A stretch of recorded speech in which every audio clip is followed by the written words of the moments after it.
It's officially holiday season, and we have to address the elephant in the room, which is the ugly sweater. Why is the ugly sweater called an ugly sweater? I mean, it's really not that ugly. It's kind of cute, actually. The oversized, misshapen, unshapely sweater with all these different designs and different creative ways to put things on a sweater. Is that really ugly? I don't really know the origins. I didn't even look it up. So I just know that it's ugly sweater season, and that soon enough it's going to be one day, wherever you go, whenever you go to work, that week where you wear Christmas stuff. I'm pretty sure on that list there's going to be that day you wear ugly sweater. So I actually found this sweater design on Pinterest, and I just left the sweater blank. What I did was I took this from my coloring book, I traced it onto my watercolor sketchbook, and there we've blossomed a design on the ugly sweater. And it's not very ugly, but that's just the name of it. So, and we got some reindeer ears, and then some wrapped ribbon earring. You know what? I don't even know the name of that ribbon, but I know it's some sort of type of ribbon that you put on gifts that's really sparkly, nice and cute, and very difficult to color and draw. And then she got her little glasses, and she just looks adorable. And I gave her a little vintage styled hair, just a little stylized vintage hair. And I am using alcohol markers to color her in, and this is a watercolor sketchbook, and I use alcohol markers in it, which still works. I'm using actually a mixture. I'm using Arrtx, I think I was using Grabie, and it was just a mixture of browns. I do a lot of brown skin, so I always need my skin tone markers, and I think I'm primarily using Arrtx in this video. So I started off with a dark shadow, and then I worked my way to light. And that's a method I usually don't use. I usually go from light to dark, but seeing that it blends better when you put the lighter colors last, and it makes more sense that way.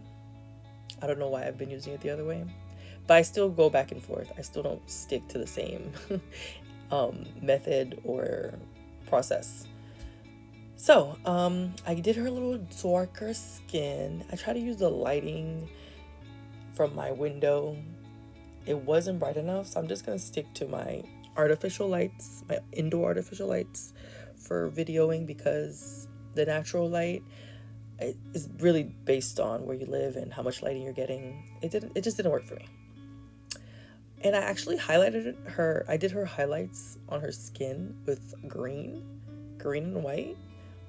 I was trying to just reflect the light that is coming from like the sweater and the antlers, because they're supposed to be a lit season.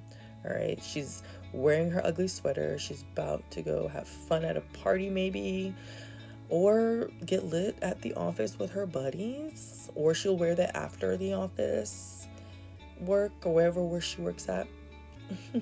I always tied in with work because they're always doing the ugly sweater thing.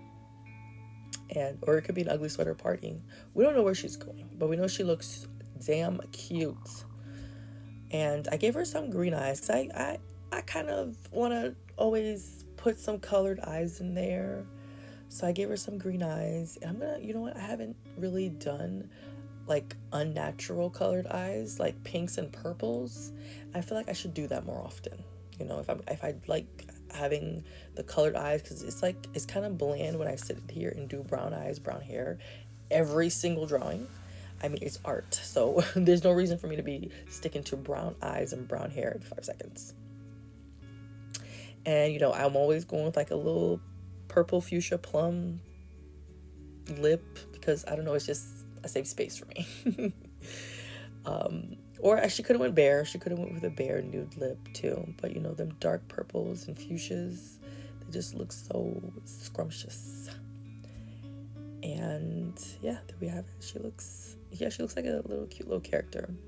I'm going to need to purchase some ranges of gold because I like using gold, but then I only have like one range. So it gives it like a one-dimensional gold. I want like a light gold and a dark gold.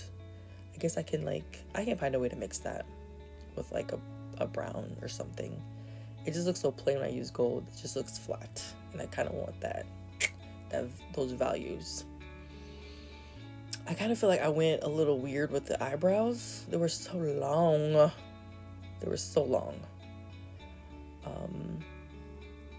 And I was kind of proud of myself with the sweater. It was just so cute. And in doing the dark to light method with alcohol markers, I think that went really well with this, especially since watercolor paper is alcohol marker's friend. But any thick paper works really too.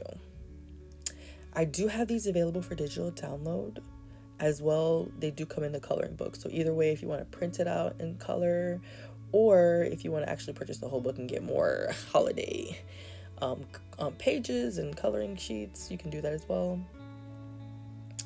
And then I went with those earrings. And you know what? If they have a set of those earrings, I would love to purchase them. I saw some hair clips at, was it Walgreens? I saw some hair clips at Walgreens that had those little ribbons on it, and I really liked it, and I might go back and get it. And it's so funny because this wasn't intentional, but this is giving Starbucks. So much Starbucks. I don't know. It was the red, the values of the red, and then it was the way the green was like a foresty green. It gave Christmas Starbucks, and it's not even like, it wasn't intentional. But that's what it turned out to be. It really gave like Starbucks themed, and it's as though they paid for like me to advertise for them almost without actually putting their logo. But once I finished coloring, I was like, this is really Starbucksy. So not my fault. It is my fault because I did it, but it's not my fault that I didn't know that it was gonna end up like this. But yeah, there goes the hair flips. I love these little flipped hair. Very throwback, very vintage. It also gives 90s as well. Okay. And then if you were someone kind of like me, still in the early 2000s doing hair flips, you know. And then holiday antler ears, you know, those are always a go, you know. I was trying to go with like a red highlight in her hair. I really don't know where I was going with the highlights in her hair. I knew that I didn't want to do jet black. I wanted to do something out of the ordinary. Maybe I should went with I think I was going for burgundy. This isn't the burgundy, but look at it. It's cute. I mean, I kind of wish I did it in gouache in hindsight, but it's still, I really like the sweater though. The sweater has lights on it. It's very litty. If I can get a sweater like this and it has the actual lights with the antlers, I gotta do it. I have to. So, as I was telling you guys before, this is a page from the Holiday Girls coloring book. Literally just came out like not too long ago. And of course, it begins with a love story and then just a whole bunch of random illustrations of holidays, wintertime, fun, hot chocolate, friends, drinking, all of the above, ballet, and it has vintage styles in there as well, and also shopping and all this fun stuff. You know, instead of just sitting there moping during the holiday season, find something to do. And I try to include that as much, and here goes our little drawing there, a little bestie. And another one that you may look familiar as well soon, maybe. And I did include guys in this, and I never usually include guys because I just haven't. But in this holiday book, there's a few couples in there, you know.